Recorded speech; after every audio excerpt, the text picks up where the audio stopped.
আমরা বলতে পারি না কখন কোন মাস আস্তে আস্তে যাইতেছে, অথচ মুসলমানের বাচ্চা, আমি মুসলমান, আমার বাপ মুসলমান, দাদা মুসলমান, অথচ এই মাসগুলো আপনার আমার জন্য গণনা করা কি ফরজ? ইংরেজি সন গণনা করা কি না ফরজ না? কিন্তু ইংরেজি তারিখ বললে সবাই বলতে পারবো আজকে কত তারিখ। এখন যদি বলে আরবি তারিখ কত, আমরা কেউ বলতে পারবো না, অথচ এটা আপনার আমার জন্য ফরজ। আরবি গণনা করা কি ফরজ ছিল।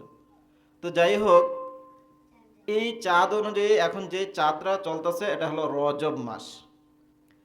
এই রজব মাসে একটা ঐতিহাসিক ঘটনা আপনার আমার নবীর সাথে ঘটেছে। তো এই মাস আসলে এই ঘটনাটা আলোচনা করা এবং শোনা দোনোজনের উপর সুন্নত।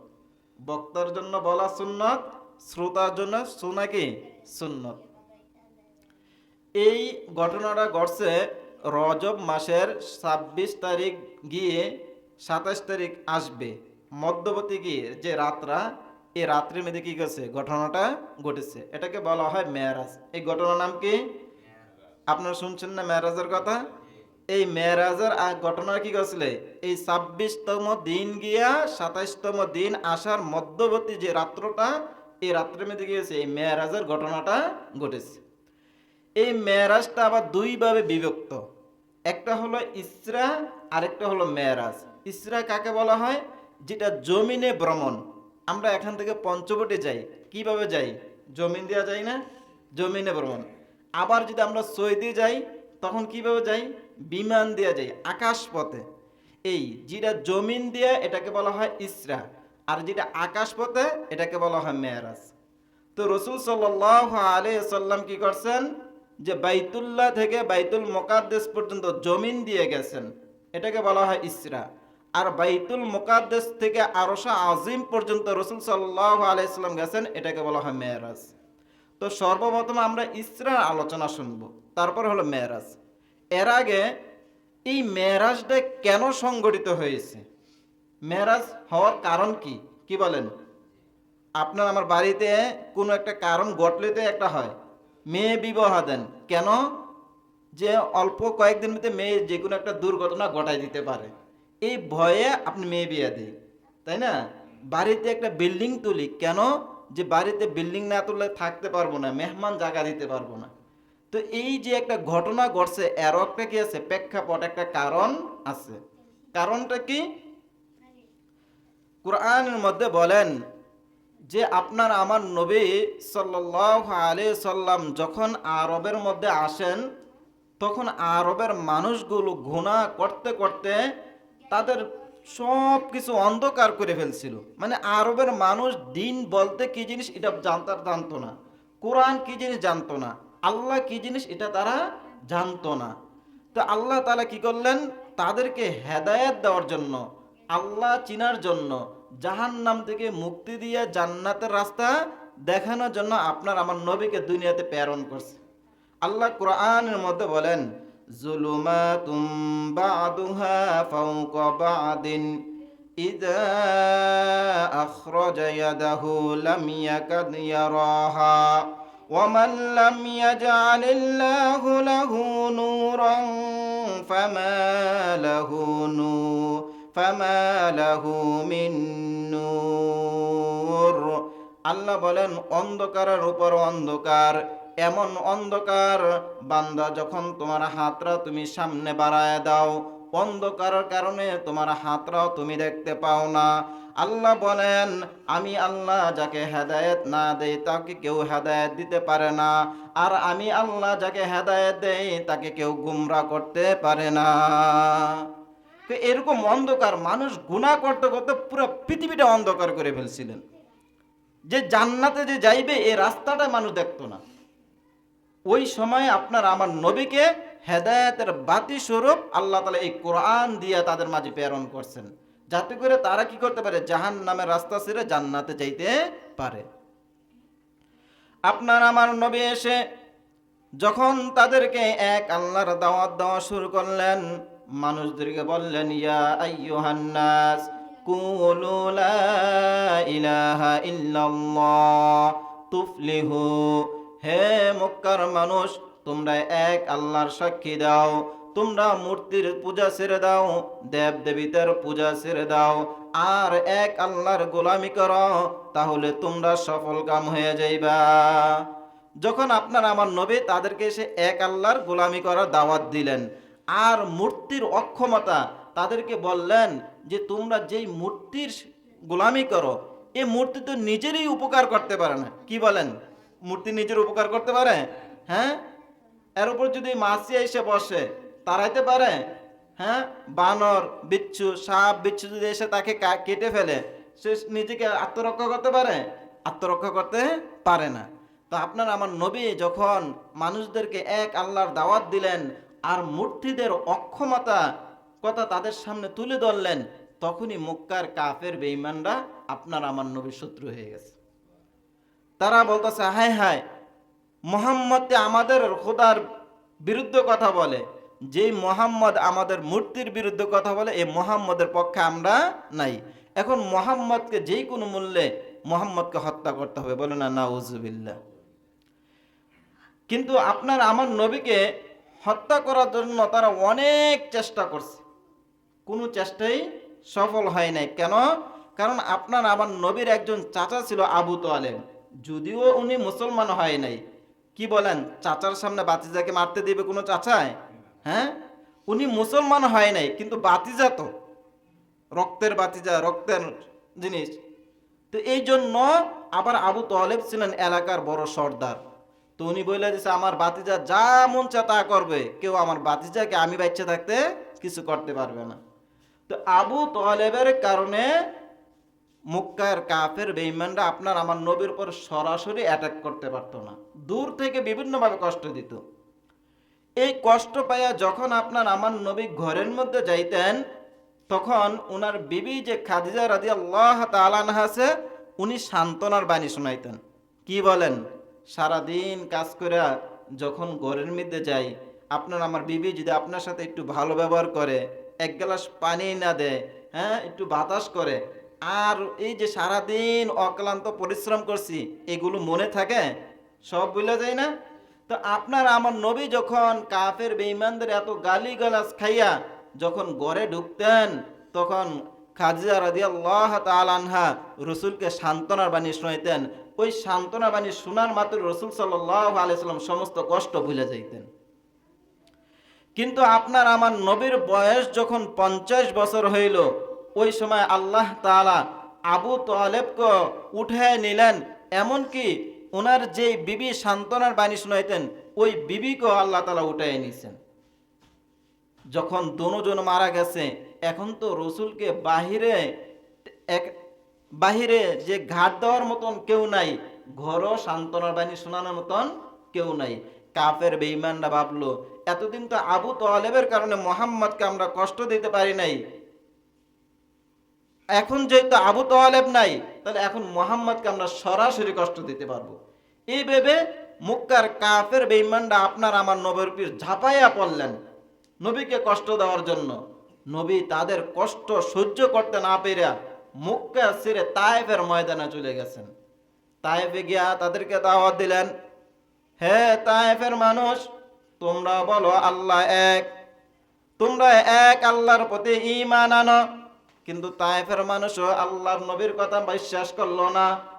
তারা আপনার আমার নবীর কথা বিশ্বাস না করে আপনার আমার নবীকে মারতে মারতে রক্তাক্ত করিয়া বেহুশ করিয়া দুনিয়ার জমিনে শোয়া দিয়েছে।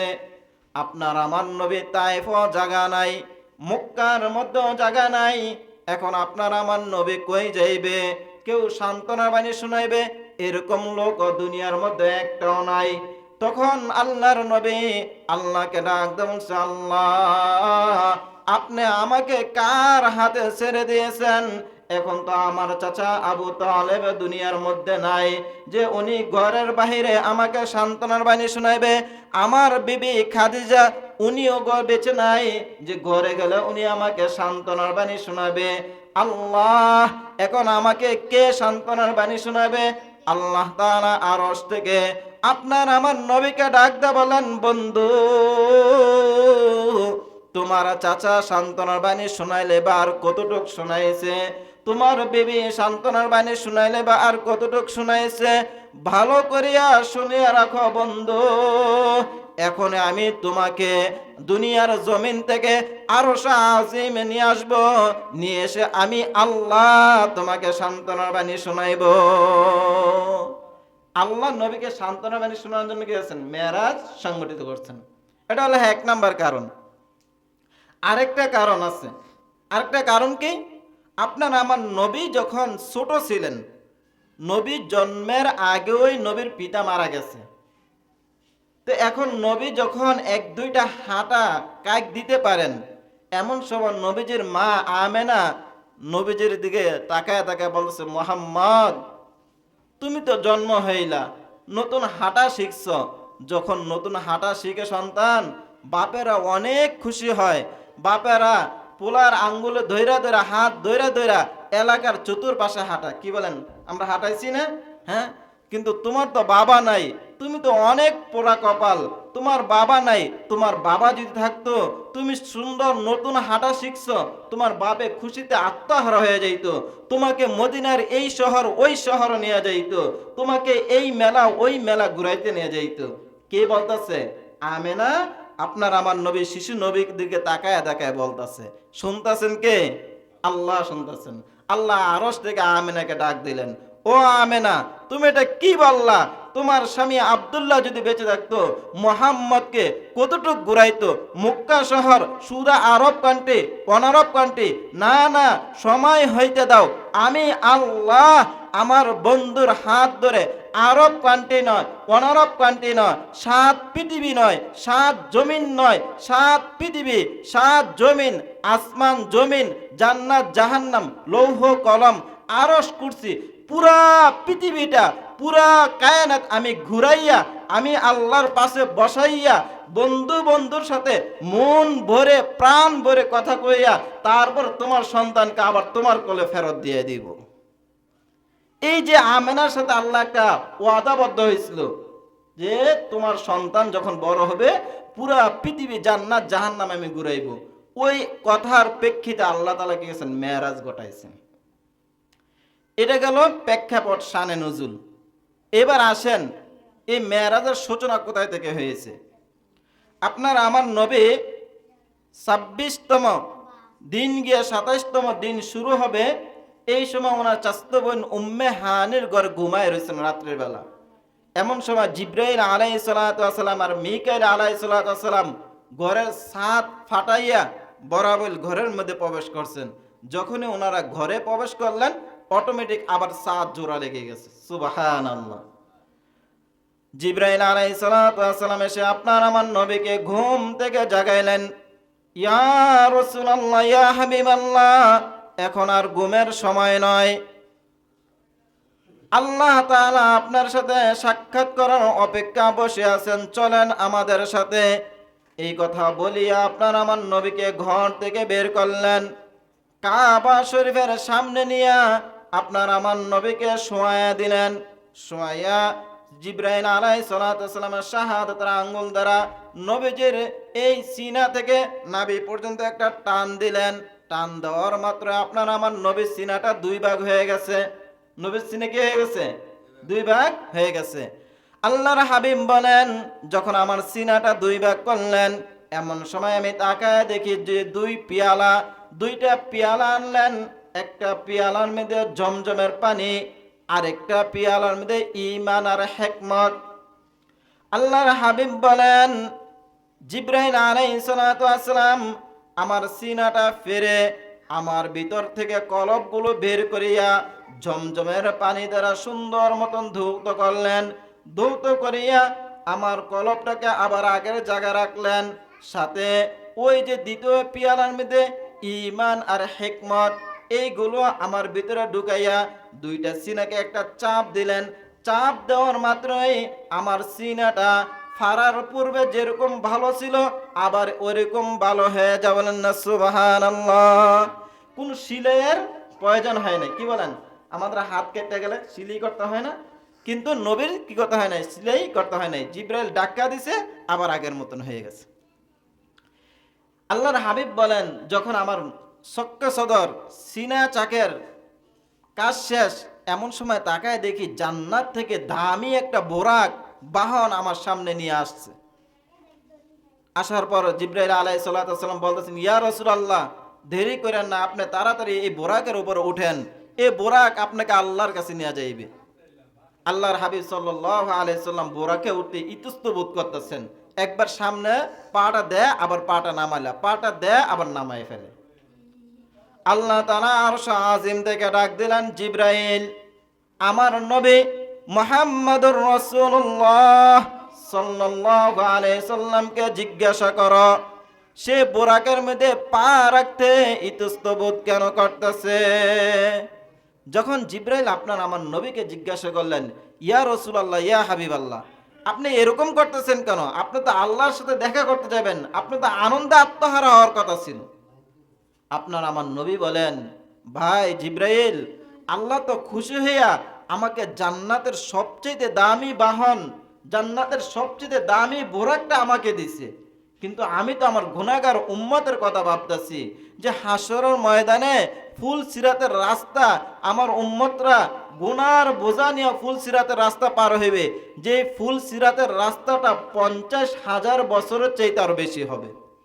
এত বড় বিশাল রাস্তা আমার উম্মতরা কিভাবে পার হইবে? আল্লাহ তাআলা আমাকে যে দামি বোরাক দিছে, হাসরের ময়দানে আমার প্রতিটা উম্মতের জন্য এক একটা বোরাক দিবে কিনা? যদি আল্লাহ তাআলা আমার উম্মতের জন্য আমার মতন মানে এক একটা বোরাক দেয়, তাহলে আমি এই বোরাকে উঠবো, আর যদি না দেয় তাহলে আমি নবী এই বোরাকের মধ্যে উঠবো না।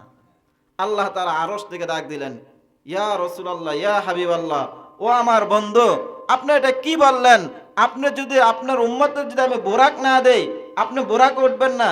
যান, আপনার সন্তুষ্টির জন্য আপনার উম্মতরা যদি আপনার আদর্শ মেনে চলে, আপনার সুন্নত তরিকা চলে, তাহলে আমি আপনার প্রতিটা উম্মতের জন্য এক একটা দামি বোরাকের ব্যবস্থা করে দেব। সুবহানাল্লাহ। এখন যখন এই কথা বললেন, আপনার আমার নবী বোরাকের মধ্যে উঠে বসলেন। বোরাক সামনে চলা শুরু করলো।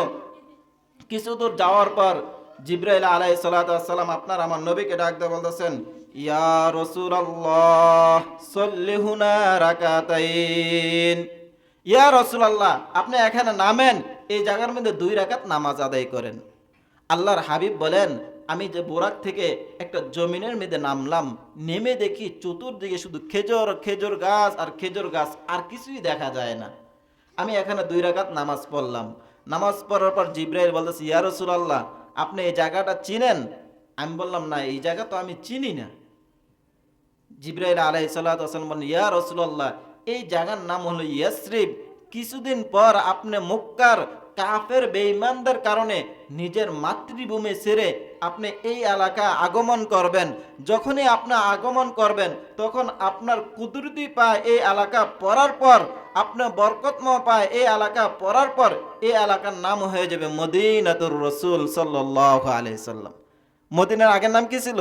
ইয়াসরিব ছিল। যখন আপনার আমার নবী এই শহরের মধ্যে আসছেন, এই শহরের নাম হয়ে গেছে মদিনাতুর রাসূল, রসুলের শহর। আল্লাহর হাবিব বলেন, আমি আবার বোরাকে উঠলাম, উঠে আবার বোরাক চলতে লাগলো। কিছু দূর যাওয়ার পর জিবরাইল বলল, ইয়া রাসূলুল্লাহ, সাল্লি হুনা রাকাতাইন, আপনি এখনো আরো 2 রাকাত নামাজ পড়েন। রসুল বলেন, আমি বোরাক থেকে নামলাম, 2 রাকাত নামাজ পড়লাম, তাকায় দেখি বিশাল বড় একটা পাহাড়, আর কিছুই দেখা যায় না। জিবরাইল বলেন, ইয়া রাসূলুল্লাহ, আপনি চিনেন এই জায়গাটা? আমি বললাম, না, এটা আমি চিনি না। জিবরাইল বলেন, ইয়া রাসূলুল্লাহ, এটা হলো তুর পাহাড়। যেই তুর পাহাড়ের মধ্যে দাঁড়াইয়া আপনার ভাই মুসা আলাইহিস সালাম আল্লাহর সাথে সরাসরি কথা বলছেন। আল্লাহর হাবিব বলেন, আমি আবার বোরাকে উঠলাম, আবার চলা শুরু করলাম। কিছু দূর যাওয়ার পর আবার জিবরাইল বলল, ইয়া রাসূলুল্লাহ, সাল্লি হুনা রাকাতাইন, এখনো আপনি 2 রাকাত নামাজ পড়েন। আমি নামলাম, দেখলাম একটা সুন্দর একটা জায়গা, 2 রাকাত নামাজ পড়লাম। 2 রাকাত নামাজ পড়ার পর জিবরাইল আলাইহিস সালাম জিজ্ঞাসা করলেন, ইয়া রাসূলুল্লাহ, এই জায়গাটা চিনেন? আমি বললাম, না, এই জায়গা তো আমি চিনি না। তখন জিবরাইল আলাইহিস সালাম বলতেছেন, এটা হলো ওই বরকতময় জায়গা, যেই জায়গার মধ্যে হযরত ঈসা আলাইহিস সালাম জন্মগ্রহণ করেছিলেন। আল্লাহর হাবিব বলেন, আমি আবার বোরাকে উঠলাম, সামনে অগ্রসর হইতেছি। যাইতে যাইতে গিয়ে দেখি বিশাল বড় একটা মাঠ। এই মাঠের মধ্যে অসংখ্য অগণিত লোক তাদের হাতের নখগুলো অনেক বড় বড়। এই নিজের নখ দ্বারা নিজের চেহারা মেঁধে খামচাইতেছে, নিজের চেহারার বস্তুগুলোকে আলাগ করে বলতেছে, আর জোরে জোরে চিৎকার করে কান্না করতেছে। রসুল বলেন, তাদের এই দৃশ্য দেখে আমি নিজেই ভয় পেয়ে গেছি। কি রে, এরা এরকম কা, নিজের চেহারা নিজেই শেষ করে ফেলতেছে, আবার বিকট আওয়াজে কান্নাকাটি করতেছে। আমি জিব্রাইল আলাইহিস সালামকে জিজ্ঞাসা করলাম, ভাই জিব্রাইল, এরা কারা? জিব্রাইল আলাইহিস সালাম বললেন, ইয়া রাসূলুল্লাহ, ইয়া হাবিবাল্লাহ, এরা হলো আপনার ওই সমস্ত উম্মত যে সমস্ত উম্মতরা দুনিয়ার মধ্যে গীবত করত। আমরা গীবত করি কিনা? এক ভাইয়ের দোষ আরেক ভাইয়ের কাছে বলি কিনা? হ্যাঁ, বলি না? উমুকের মেয়ে উমুকের ছেলে লয়ে চলে গেছে, চার দোকানে গেলে গীবতের আড্ডাই। অথচ রসুল বলতেছেন যে আমি হাসরের ময়দানে দেখেছি, জাহান্নামের মধ্যে দেখেছি যে তারা নিজের চেহারা নিজে টেনে টেনে ছিটতেছে, নিজের গোস্ত নিজে টেনে টেনে ছিটতেছে। আল্লাহ তাআলা কোরআনের মধ্যে বলেন, ওয়ালা তাজাসসু ওয়ালা ইয়াগতাম বা'দুকুম বা'দা আইয়ুহিব্বু আহাদুকুম আইয়াকুলা লাহমা আখিহি মাইতান ফাকারিহতুমুহ। আল্লাহ বলেন, তোমরা এক ভাই অপর ভাইয়ের দোষ অন্বেষণ করিও না, এক ভাই অপর ভাইয়ের গীবত করিও না। তারপর আল্লাহ বলেন, আইয়ুহিব্বু আহাদুকুম, তোমাদের কেউ কি পছন্দ করে, আইয়াকুলা লাহমা আখিহি মাইতান কারিহ, যে মাইতান, যে তোমাদের কেউ কি পছন্দ করে যে তার মৃত ভাইয়ের গোশত খাইতে, ফাকারিহতুমুহু, নিঃসন্দেহে তোমরা এটা অপছন্দ করো। কি বলেন? মৃত ভাইয়ের কথা দূরের কথা, কোনো জেতা ভাইয়ের গোস্ত কেউ, মানুষের গোস্ত মানুষ খায়? তা আল্লাহ বলেন, তোমরা মৃত ভাইয়ের গোস্ত খাওয়াটা যেরকম অপছন্দ করো, গীবত করাটাকে এরকম অপছন্দ করো, অপরের দোষ অন্বেষণ করাটাকে কি করো, এরকম অপছন্দ করো। কেন? কারণ গীবতের মাধ্যমে মানুষ মারাত্মক পর্যায়ে কষ্ট পায়। আপনি যদি কাউকে একটা থাপ্পড় দেন, পরের দিন তাকে এক কাপ চা খান, ভুলা যাইবে। কিন্তু আপনি যদি কারোর অগোচরে, আপনার ভাই পাশে নাই, এখন তার একটা গীবত করলেন, ওই লোকটা যদি পরবর্তী শুনতে পায় যে এই লোকটা আমার এই দোষ মানুষের কাছে লোটাইছে, আপনি কষ্ট পাইবেন না? কষ্টটা কি স্বাভাবিক নাকি অনেক বেশি? অনেক বেশি। কিরকম বেশি? এই কষ্টটা কলিজায় লাগে। কষ্টটা কোথায় লাগে? কলিজায় লাগে। আমাদের মাদ্রাসায় মেট্রিকে একটা বই পড়ায়, এর নাম হলো কাফিয়া। এই কাফিয়া কিতাবের মধ্যে একটা শের লেখেন, এই শেরের কৌল হলো হযরত আলী রাদিয়াল্লাহু তাআলা আনহু। আলী রাদিয়াল্লাহু তাআলা আনহু বলেন, জারাহাতুস সিনানি লাহা ইলতিয়াম, জারাহাতুস সিনানি লাহা ইলতিয়াম ওয়ালা ইয়ালতামু মা জারাহাল লিসান। আলী রাদিয়াল্লাহু তাআলা আনহু বলেন, তোমরা এক ভাই অপর ভাইয়ের সাথে যখন ঝগড়া করবা, তখন তরবারি দ্বারা এক ভাইয়ের উপর আরেক ভাই আঘাত করো। কিসের দ্বারা আঘাত করতে হয়েছে? তরবারি দ্বারা। কেন? তরবারি দ্বারা আঘাত করলে তার শরীর কাটবে, আর এই শরীর যখন কাটবে, এই শরীরে এই কাটার কি আছে?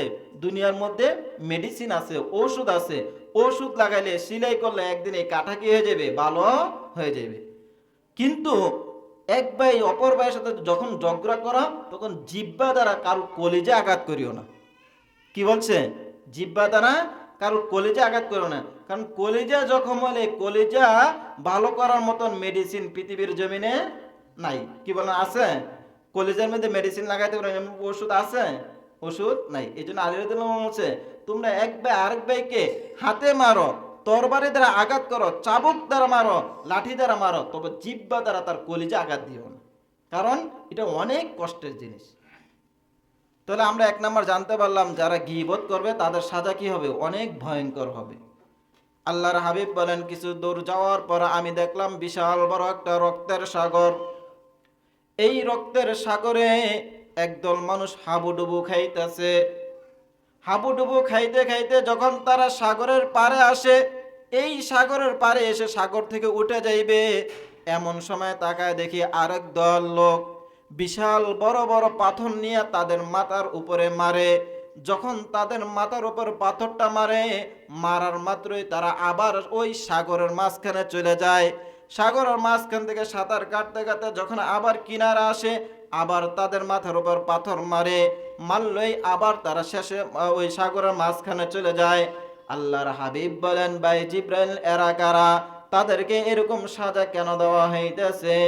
জিব্রাইল আলাইহিস সালাতু ওয়াস সালাম বলেন, ইয়া রাসূলুল্লাহ, ইয়া হাবিবাল্লাহ, এরা হলো আপনার ওই সমস্ত উম্মত যারা দুনিয়ার মধ্যে সুদ খাইতো।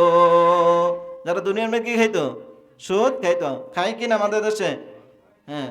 তো যারা সুদ খাবে তাদেরকে এই সাজা দেওয়া হবে। আল্লাহর হাবিব বলেন, আমি আরো সামনে গেলাম, যাওয়ার পর তাকায় দেখতেছি যে একদল লোকের সামনে, নারী পুরুষের সামনে এক পাতিলার মধ্যে ভালো গোস্ত রাখা আছে, আরেক পাতিলার মধ্যে পচা দুর্গন্ধযুক্ত গোস্ত রাখা। এক পাতিলার মধ্যে কি ভালো গোস্ত, আরেক পাতিলার মধ্যে পচা দুর্গন্ধযুক্ত গোস্ত রাখা। রসুল বলেন, আমি তাকায় দেখি ওই মানুষগুলো ভালো গোস্তের দিকে কেউ ফিরাও তাকায় না, সবাই এই পচা গোস্তগুলো খাওয়ার জন্য কারাকারি শুরু করে দিছে। আমি বললাম, ভাই জিব্রাইল, এরা কারা? এদের মতন আহমক আমি আর কাউকে দেখলাম না।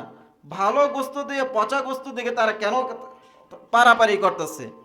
আল্লাহর হাবিব সাল্লাল্লাহু আলাইহি সাল্লাম, জিব্রাইল আলাইহিস সালাতু ওয়াস সালাম বলতেছেন, ইয়া রাসূলুল্লাহ, ইয়া হাবিবাল্লাহ, এরা হলো আপনার ওই সমস্ত উম্মত যারা দুনিয়ার মধ্যে ঘরের মধ্যে হালাল বিবি থাকার পরও পর নারীর সাথে পরকিয়া করছে।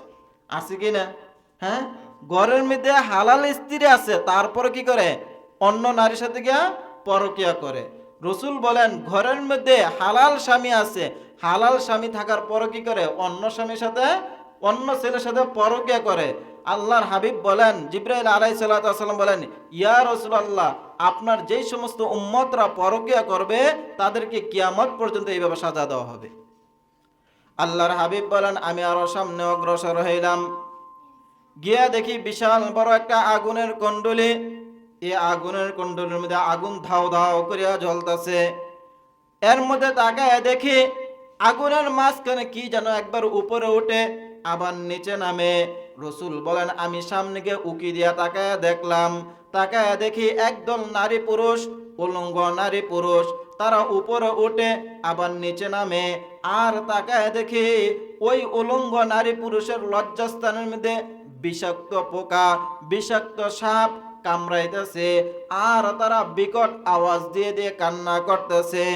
আমি জিব্রাইল আলাইহিস সালাতু ওয়াস সালামকে জিজ্ঞাসা করলাম, ভাই জিব্রাইল, এরা কারা? জিব্রাইল আলাইহিস সালাতু ওয়াস সালাম ডাক দিয়ে বলেন, ইয়া রাসূলুল্লাহ, ইয়া হাবিবাল্লাহ,